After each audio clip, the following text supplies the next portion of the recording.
그리고 이제 황무성 사장이 그 사이에 이제 나가게 됩니다. 2015년 3월 12일자인가 나가게 됩니다. 그리고 제가 대행 체제로 가는데, 황무성 사장이 계실 때도 다 통과돼서 다 진행됐어요. 다 진행되긴 했고, 그 다음에 이제 황무성 사장님도 억울한 거 있으세요. 억울한 것도 있으시고, 본인도 답답한 것도 있으세요. 그리고 있으신데, 어쨌든 간에 그 당시에는 이제 황무성 사장은 나가게 됐고, 그리고 우리하고 안 맞은 거죠. 그래서 이제 나가시게 됐고, 그래갖고 13년 이제 3월부터는 제가 대행체제로 가는데, 공모가 나간 거는 2월 달에 공모가 나갑니다. 2월 말에. 처음에는 그쪽 옛날 그 검찰들이요. 내 사인이 아니야. 공모 나간 게. 예. 본인 사인 맞죠? 근데 내가 예할 뻔했다니까. 또 보니까 내 사인 아닌데요? 나간 날짜 그런 것도 다 알면서도 나한테 그것까지도 몰아붙여서 다 내가 한 걸로 만들려고 그랬다니까. 그거 내가 아닙니다 이랬더니 당황하더라고. 근데 보세요. 이거 공모 같은 거, 공모 나간 거는 황무성 사장이 사인 다 했는데, 내가 내 마음대로 다 했다는 게 말이 됩니까? 그거 저 공모 나간 거는 보세요. 황무성 사장이 그거 했으면 사인을 왜 했어요, 그러면? 그렇지. 그러니까 황무성 사장님은 뭐 그게 없어요. 뭐 근처에 없어요. 그러니까 뭐냐면 황무성 사장님은 이재명이 또 유동규 시키는 뭐 하라 했잖아. 유동규가 다 알아서 할 거니까. 그 말도 들었는데 그 힘이 그쪽으로 흐른다 생각하니까 황무성 사장은 그렇게 하셨겠죠. 예? 어쨌든 뭐 그런 거는 없어요. 그러니까 이 부분은 이제 이렇게 해서 이제 2013년 2월 달에 이제 공모가 나가고 2013년 3월에 이제 황무성 사장은 나가고 이후부터 이제 공모지침서가 나가가지고 이제 당선되고 몇 개월 있다가 이제 당선되죠. 당선되고 난 다음에 이제 5월 달, 6월 달, 7월 달 들어가면서 이제 뭐를 하냐면 이 공모가 당선된 우선 협상 대상자와 우선 협상자. 예, 뭐냐면 이제 계약 체결을 이제 들어가려고 이제 하는 거죠. 우선 협상 대상자하고 이제 공개학 계약이 들어가는 과정 여기에 이제 있게 되는 겁니다. 그게 이제 2015년 상황이에요. 자, 그래서 2014년, 오늘은 2014년까지 하기로 했잖아요. 그래서 2014년 말에부터는 어떻게 된다고요? 이제 김만배랑 저랑 이제 지분 나누기가 되는 거고, 그게 다 보고가 됐겠죠? 우리 집은 몇 퍼센트?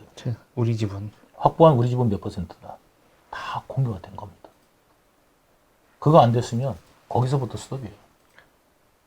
왜? 애초부터 이런 저수지 어떻게 만드냐? 도시공사 설립해서 만들자고 했어요. 예.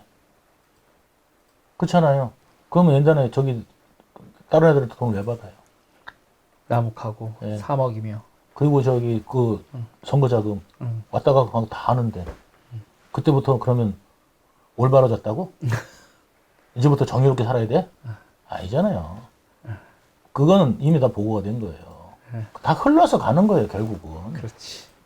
선거까지 같이 치른 사이들이 된 거지. 예, 다 된 거고, 이미 그거에 대해서 이제 얼마 이렇게 쉐어하기로 한 거, 자연스럽게 다 되는 거예요. 그럼 오케이. 그 정도면 됐어. 이게 된 거예요. 그때 이제 우리가 배당 그런 게 만약에 30몇 %였으니까, 처음에는.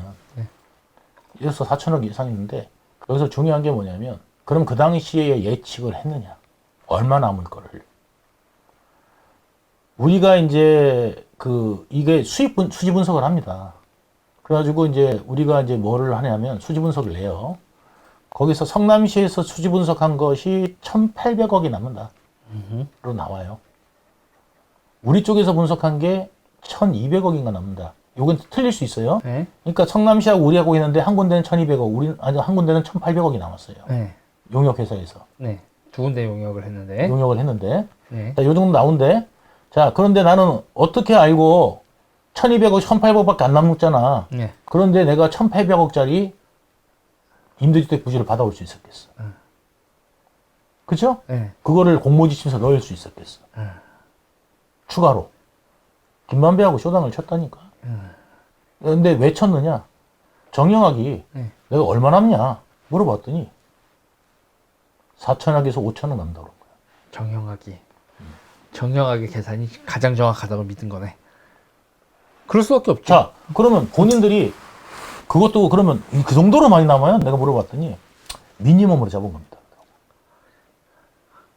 그래서 이 정도는 최소한 남을 겁니다. 그래가지고 좀 줄이자. 우리보다 더 남는 게 말이 되냐. 어. 그래서 임대주택 부지 받아오면 어. 여기가 한 4,500억이 돼. 네. 그죠? 4,500억 정도가 돼. 네. 그러면 민간에서 한 3,000억 남았다 하더라도 우리는 이미 4,000억 정도, 4,500억 정도가 되니까 1공단 포함하면 네. 한 4,500억 정도가 되니까 별 문제 없을 거다. 이 정도는 합시다. 거의 5대5. 5대5는 안 되지. 우리가 거의 6대, 7대3 정도 지금 제한은. 제한은 이제 이렇게 된 거지. 그래가지고 이제 1822억을 갖다가 실을 뺏어 온 거야. 그 다음 그 금액도 확정해가지고 네. 뺏어 온 거야. 어떤 계약 조건이었냐면 나중에 할 때 이 임대주택 부지가 만약에 땅값이 내려갈 경우가 있잖아요. 상황이 안 좋아져서. 그렇죠. 내려갈 경우에는 1822억을 시행사가 이걸 한 화천대유가 우리한테 성남이들이 우리한테 사가는 거야 그냥. 우리는 기부채납 받은 거를 사가는 거야. 네. 1822억에. 네. 만약에 이거보다도 금액이 올라간다. 네. 그러면 그 올라간 금액을 우리가 받든지 땅을 안 팔든지 우리가 선택할 수 있어. 무슨 말인지 알겠죠? 완전히 성남의 주도권을 잡는? 그거는 이제 우리한테 훨씬 유리한 조건으로 딱 그렇게 해놨지. 그렇지. 그것까지 해놨어요, 내가. 그래가지고 이거는 최저 1820억을 이제 받는 거지. 네. 근데 어떤 경우 이 사업이 망해. 예를 들어서 진짜 경기가 안 좋아서. 네. 망해. 네. 그럼 어떻게 돼요? 1공단도 없고 네. 사실은 그것도 없는 거야. 1820억도 없는 거야. 그때 재판이 왜 졌냐면 그 논리가 있는 거야. 이미 썼다고 그랬는데 사업 망하면 방법 있어요? 사업 망해도 이 돈을 받을 수 있어야 확정된 거 아니야. 그리고 돈을 이미 썼다고 발표했잖아. 돈이 들어야 쓰지. 돈이 들어오기 전에 쓴 거야. 근데 돈이 들어오는데 확정은 받았지만 이게 사업이 망할 때는 확정이 아닌 거지. 안 되는 거지 다. 네. 뭐 소위 말해서 나가리지. 그러니까 확정되는 말은 허위사실 공표에 해당된다.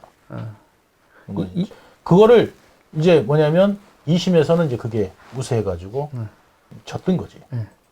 무슨 말인지 알겠죠? 네. 그래서 이제 그 허위사실 공표가 그래가지고 이재명은 이미 썼다고 그랬으니까 되지도 않은 사업을 마음이 끝나지도 급했어. 않은 사업을 난 이미 1,800억을 그 시민 배당하기로 썼고 그다음에 1공단 공원화를 이미 했다 해가지고 2018년에 착공도 안 들어간 거를 썼다고 발표했잖아. 그래가지고 거기 성공공모원에 딱 들어가 있으니까 이게 허위사실 공표가 돼. 미래는 그럴 가능성이 높지만 맞지만 만약에 망할 경우에도 그게 가능하냐? 그러니까 그거는 아니지 않냐. 그러니까 그렇죠. 이제 그 논리가 있었던 거예요. 그래서 그 논리가 서로 대립됐던 겁니다. 자, 이게 그래서 이제 1822억을 내가 받아와요. 2014년에. 그래서 이제 추가로 해가지고 그거를 이제 쓰는데 요거를 확정하고 난 다음에 다시 한번 정영아가 김만배 남욱이 그때 없었어요. 다시 이제 술집에서 만납니다. 그래갖고 정영학이 이제 물어봤어요. 우리한테 이제 1822억 줬잖니. 주고 이제 했으니까 이제는 얼마 남아요? 그랬더니 그래도 한 4천억 남습니다. 근데 딱 진짜 4,040억 남았어. 정형하게 칼 같은 여기서다. 진짜 능력자다. 정말 그때 4천억 남다고 했거든. 우리 줬으니까 나는 이제 한 3천억, 2천억 정도 이렇게 남나? 이 생각을 했을 거 아니야. 그래가지고 이제는 얼마 남아요? 그러면 좀 많이 줄었죠. 그랬더니 다시 계산을 해보니까 그래도 한 4천억 정도 예상이 됩니다. 얼마 만에 분양하면. 왜냐면 그때 이제 뭐가 이제 이슈가 되냐면 재밌는 게 하나 있습니다. 터널이야. 이 터널 얘기 나오는구나. 2014년 9월에 이재명이 뭐를 하냐면 터널을 원래 이게 뭐냐면 수익자 부담 원칙이잖아요. 이 터널을 그 대장동 개발업자가 터널을 뚫는 게 유리하겠어요? 안 뚫는 게 유리하겠어요? 뚫는 게 자, 집값은 올라가겠죠. 내 말 들어보세요. 근데 택지 분양을 합니다. 네. 택지 분양가가 네. 터널을 안 뚫었을 때의 택지 분양가와 네. 택지 분양가가 터널을 뚫었을 때의 택지 분양가가 다르겠죠. 네. 왜냐하면 판교에 대한 접근성이 완전히 달라지니까. 달라지니까. 자, 그러면 예전에는 만약 이 터널을 안 뚫어. 그러면 판교를 가려면 어떻게 돼요? 산 돌아야죠. 꼬불꼬불할 끼는 산을 두든가 아니면 저기 외곽도로로 빠져가지고 가야 돼. 네. 그러면 그 외곽도로가 얼마나 많이 막히겠어. 그죠? 터널을 시원하게 딱 뚫어주니까 판교에 금방 가잖아. 그죠? 가격 훅 자, 올라. 그러면 가격이 훅 올라가죠. 그 구할 수 있는 금액보다 예.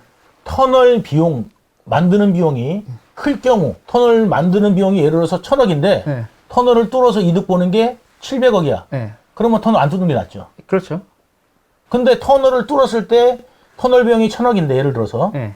터널을 뚫으면 2,000억을 벌어. 예. 그럼 터널 뚫겠어요, 안 뚫겠어요? 뚫죠. 뚫죠. 예. 근데 어떤 계산이 나왔겠어요?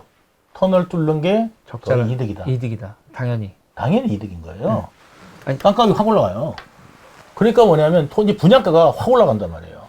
자, 그거를 갖다가 계산하면 어떻게 되느냐? 직접 지가 뚫어야지. 본인이 뚫어드린 거야. 수익적 부담 원칙이야. 이거 성남이 뚫어주지 않았어요? 자, 그거를 원래 뭐냐면 수익적 부담 원칙인데 이때 이재명이 어떻게 하느냐? 성남이 뚫는 거를 바꿔. 만들어. 명령을 내려. 그래가지고 그때 뭐냐면 성남시가 뚫는 거로 돼버린 거야. 왜? 사업자한테 많이 부담을 주면 안 된다. 사업자 그래서 많이 입찰이 남겨야지. 안 된다. 많이 남겨야지. 그러니까 사업자한테 너무 부담을 주면 사업자 입찰이 안 된다. 이 논리였어. 이게 빤한 이야기 아니야. 이미 다 준비돼가지고 얘들은 하려고 날리고 그때 당시에 공고할 때도 20몇 업체 나왔는데 그때 뭐냐면 사업 설명했을 때 20몇 업체 왔어요. 그중에 결국은 세 군데가 들어온 거야. 대한민국 제일 센 데가. 세 군데가 들어왔어요. 하나는 산업은행 팀인데 그 산업은행 팀에 누가 있었냐면 대한민국에서 알아주는 도시계획 전문가가 있었어요. 사업계획서 기가 막히게 만들어서 그 사람이 가는 데가 당선된다는. 거기에 산업은행 팀이 붙었다고. 금융 조건이나 이런 것들로 산업은행도 만만치가 않아요. 여기는 하나은행이 중심이고 여기는 산업은행이 중심이고 하나는 이제 증권사 팀이 오는 거야. 그래서 세 팀이 왔어요. 그래서 이제 이 팀들이 이제 거기서 이제 그때 마지막에 붙은 거지. 자, 그런데 이 터널을 어떻게 준다고? 이재명이 우리가 뚫어줄게. 우리가 뚫어줄게. 우리가 뚫는다. 성남시 비용으로 뚫는다. 해놓은 거야. 그래 놓고 나중에 이거를 사업자들한테 니들이 뚫어 한 거야. 말을 바꿔요. 말을 바꾼 게 아니지. 원래 뚫기를 한 거지. 아니, 얘들이 뚫으려고 그랬어. 사업자들. 저기, 김만배가 본인들 다 뚫을 거라고 알고 있었어. 이야기가 다 된 거야. 근데 나중에 왜? 이거 사업자한테 맡겼다 해가지고 광 팔라고. 그거 광 얼마나 팔았는 줄 알아요? 내가 추가로 1,000억을 뺏어왔다. 그래가지고 이 성남이 그 공사비까지 포함해서 이득 본 게 원래는 4,500억인데 그거 1,000억 공사비, 터널 공사비, 그 다음에 주변 있잖아. 도로 정비하는 거, 사거리 정비하고 그 다음에 뭐 하는 거 해가지고 그거 1,000억 붙여갖고 5,500억을 이득을 봤다는 거야. 그러니까 이게 애시당초 거기가 뚫게 돼 있는 건데 이재명이 자기가 뚫겠다고 한번 페인트 주고 성남 비용으로 이렇게 한다고 해놨다가 다시 저쪽에 뚫으라고 해서 그걸 자기 공으로 그렇지. 공칠해 하려고 생쇼한 거네? 그렇지. 그렇게 된 거예요. 그게 서류 다 있어. 이재명 명령에서 맡겼다니까. 이게 이제 이재명 명령해갖고 이거는 사업자가 부담하는 게 아니라 성남시가 부담해야 된다. 그거를 2014년 9월 달에 한다니까. 오다를 내린다니까. 성남시가 부담해가지고 유료도로 만들어서 통행료를 받는다면 또 몰라. 그런데 그렇게 안 하고 나중에 결국은 또 이제 김만배하고 터널 뚫자 해가지고 이미 뚫기로 했었어. 처음부터 애초에. 그거는 뭐 협상하려고. 그러면서 이제 뭐 했냐면 요때 뭐를 하려고 이제 약속을 한 거냐면 자, 터널을 여기서 뚫어주기로 애초부터 하면 추가 용적률을 못 올려주잖아. 요때 하면서 추가 용적률을 자, 우리한테 터널을 뚫어주고 주변까지 해서 한 1,000억 정도 이득을 주니 용적률을 더 올려라. 더 올려라. 니네 돈 더 벌어라. 그걸 해주기로 한 거야. 그래가지고 김만배가 나중에 추가로 용적률을 올립니다. 그걸 해준 거로. 이재명은 광 팔고 김만배는 돈 벌고. 돈 벌고. 이래놓고서는 유동규가 다 알아서 한 거다. 이게 다 알아서 한 거야. 그걸 내가 터널을 뚫어라 마라 내가 해요? 이게 서류에 다 있는데 내가 했대. 내가 뭐를 할 수 있어 거기는. 아무것도 관여할 수가 없어. 예를 들어서 이재명이 몰랐어. 그러면 터널을 우리가 뚫으라고 하겠어? 수익자 부담은 지니까 쟤들 뚫게 해. 무조건 안 그러면 공사 못해. 이렇게 해야 돼. 한 번 이재명이 그렇게 그게 서류로 다 남아있는 거 아니에요? 남아있죠. 사실은 이 사건의 가장 핵심이에요. 용적률 올려주면서 그러니까 이재명이 모를 자체가 수가 없는 거야. 이재명이 그러면 왜가 그렇게 발표하겠냐고. 그렇잖아요. 그렇지. 자기가 발표했네. 자기 발표했어요. 그리고 자기가 발표하고 그렇게 오다를 내려가니 공무원들한테. 그때 당시에 뭐냐면 뭐 그 안 될까봐 1공단 공원 정도는 추가로 어떻게 했어? 9월 달에 그걸 발표를 했어. 왜냐면 공모가 흥행이 안 될까봐 그러니까 터널을 우리가 비용으로 한다. 그래야 그 업자들이 1공단 공원안을 해줄 거다. 웃긴 이야기가 뭔지 아세요? 그 전에 예전에 뭔 일이 있었냐면 도시공사 설립되고 난 다음에 1공단을 자체 개발을 하려면 자체로 하면 한 귀퉁이는 누가 해요? 법원 검찰청이 들어오기로 했어요. 거기가 만 몇천 평이 필요로 했어요.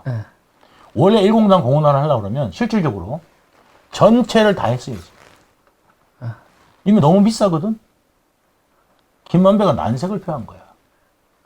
그랬더니 이재명이 거기서 양보를 해준 거야. 이 검찰청 부진 빼자. 그래서 검찰청 부진은 검찰청이 사게 돼 있어. 그걸 우리는 뭘 원하냐면 이게 검찰청 부지다. 공공용지 부지로만 성남시는 해놨지. 네. 그 땅은 수용하지 않았어요. 니네가 살아? 법원이 살아? 법원이 살아. 용지만 공공경사 들어오게만 딱 해놓은 거야. 그리고 나머지 부분만 공원을 만들었어요. 그럼 나머지 이제 들어가는 데가 2천 몇백억 들어갔다고 그랬지. 우리가 원래 계획은 뭐냐면 그 앞에 부지 있잖아. 이게 만약에 공공청사가 들어왔어. 법원 검찰청이 들어왔어. 그러면 거기 변호사니 뭐니 그 사무실이 엄청 필요하잖아. 주차장도 필요하고.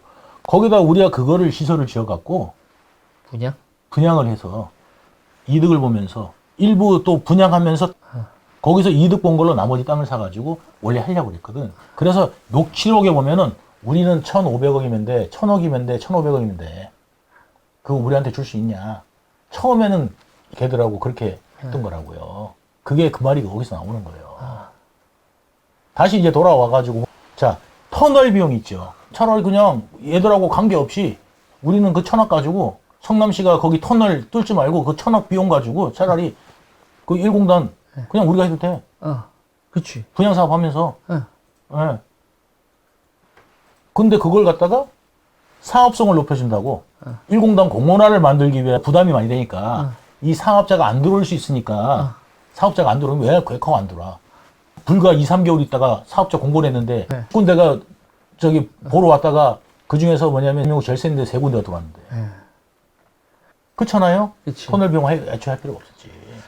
그러니까 그걸 갖다가 다 이렇게 해놓고 이야기가 다 되지 않았으면 그렇게 할 이유가 없었겠지. 그리고 추가 용적률을 왜 줘? 김만배 요구한 걸 갖다가 정진상이 바로 해준 거예요. 나는 그거 내용에 대해서는 내가 힘이 없다는 거는 녹취록에도 나와. 유동이 힘이 없더라. 남욱이도 뭐냐면 지가 원래 해가지고 해주기는 남욱하고 나의 이야기는 원래 뭐였어? 환지해주기로 했던 거야. 그래서 남욱이 주도권 가지고 했던 거거든.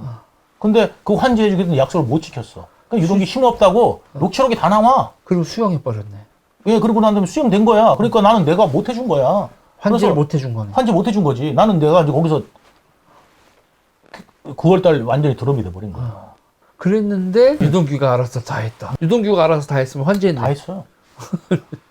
자, 그런 내용도 없이 그런 거를 갖다가 서류를 다 보완하고 그 다음에 이제 다 하고 그 다음에 증인들 이런 거 다 했을 거 아니에요? 공무원들 그냥 유동규가 한 거래. 녹취록에도 그 귀퉁이에 니 거 이거 하나 나왔다고. 그 다음에 또 한 군데는 뭐냐면 2층 절대 알아서는 안 돼. 그거 나왔다고. 그러면 거기서 처음에 거래하는데 이재명 시장이 너한테 돈 달래. 그럴까? 예? 내가 만약에 그렇게 얘기한 걸 갖다 그 자체가 소문났으면 나는 거기서 끝났어. 이재명 팔아먹고 다니는 놈이야. 내가 책임지는 놈이 돼야 되잖아. 그지? 무슨 일 있더라도. 그러니까 내가 그 다음에 어디까지 갔겠어요? 관광공사 같이. 안 했겠어요? 철저하게 해줬으니까. 제가 그게 부끄럽고 그게 창피한 거예요. 내가 너무너무 부끄럽고 창피해요. 그래서 제가 이야기를 하나씩 하는 거예요. 이게 뭐냐면 2014년 상황이에요. 이재명이 여기서 이제 깊숙하게 들어갔다. 어느 정도 나오죠. 그리고 터널이 왜 뚫렸다. 그 다음에 용적률 상승이 왜 있었다. 김만배는 어떤 이득을 봤다. 그런 것들이 조금 나왔습니다. 그죠? 이제 다음번에 2015년 입구 상황부터 이제 쭉 말씀을 드릴 겁니다. 저는요. 네. 이 터널 가지고 생쇼한 게 제일 인상적이에요. 그 중에 하나입니다. 이것도 네. 하나입니다. 네. 나중에 벌어질 일 보면 정말 황당한 것도 많습니다. 이거를 가지고 진짜 하늘을 손바닥과 가리고 없다고. 이 모든 걸 좀 있으면 드러날 아버지 그 자기 성묘 가면서도 그분 산소도 한번 안 둘러보고 했답니까? 성묘 가면 우리 산소 어떻게 됐나, 어디 파잉이가 없나, 쥐는 굴 안 뚫었나, 어디 만졌나, 이거 다 보잖아요. 골프 치면 공 주워 오면서 서로 이야기하고 골프 치러 가면서도 골프 이야기하고 골프 치고 오면서도 골프 이야기하는 게 골프예요. 그런데도 모르고 그런 분이에요. 이 모든 거에서도 유동규가 다 알았을 거 난 보고받은 것도 없고 터널도 용적률 도시공사가 독립재산제라서 도시공사는 도시공사 혼자 하는 거래. 성남시는 관여 안 한대. 정유상이 변호인인 논리가 그거예요. 그 당시에 성남시 공무원분들도 이거 이재명이 얼마큼 관여했고 얼마나 심의를 기울였고 얼마나 이걸 갖다가 보고를 받았는지 공무원들한테도 얼마나 보고를 받았는데 우리한테는 오죽했겠는지 아마 성남시 그 당시에 근무했던 모든 공무원들이 아실 겁니다. 왜냐하면 핵심 공약이었고 굉장히 중요하게 했던 내용이기 때문에 그 당시 1공당 공원화를 가겠다가 이재명이 얼마나 심혈을 기울였는지 그거를 이렇게 우리가 마음대로 했다고요? 저는 제가 이거를 억울하다고 나는 그런 말을 한 게 아니에요. 거짓말은 바로 잡아야 되는 거예요. 내가 그랬잖아요. 차라리 이재명이 지금이라도 마찬가지예요. 유동규 바지였다고 외치세요. 그러면 내가 다 뒤집어 써주겠다. 나는 유동규의 바지였다? 네. 나는 시장이 아니라 유동규 바지였고 유동규 시키는 대로 차라리 이야기를 하라고. 그러면 내가 다 뒤집어 써준다니까요. 뭐 나는 이래도 저래도 똑같아요. 많은 공무원들이 처음에 그런 어떤 압박감 때문에 왜? 어차피 인생 망쳤고 연금 못 받아요. 형사사건 연루되면 못 받아요. 나중에 다른 사람이 시킨 거 뭐 해봤자 무슨 소용이 있어요. 자기는 끝났는데. 그러니까 저는 그런 것들이 너무너무 아쉬워요. 아무튼 다음 시간에 다시 뵙도록 하겠습니다. 자, 현재까지 이 사람들은 정진상이 나는 유동규를 몰랐었다. 여기까지 얘기가 나왔습니다. 이 사람들의 거짓말이 어디까지 나올지 재판이 진행되면서 계속 보시죠. 오늘 우리는 여기까지 하겠습니다. 여러분 감사합니다.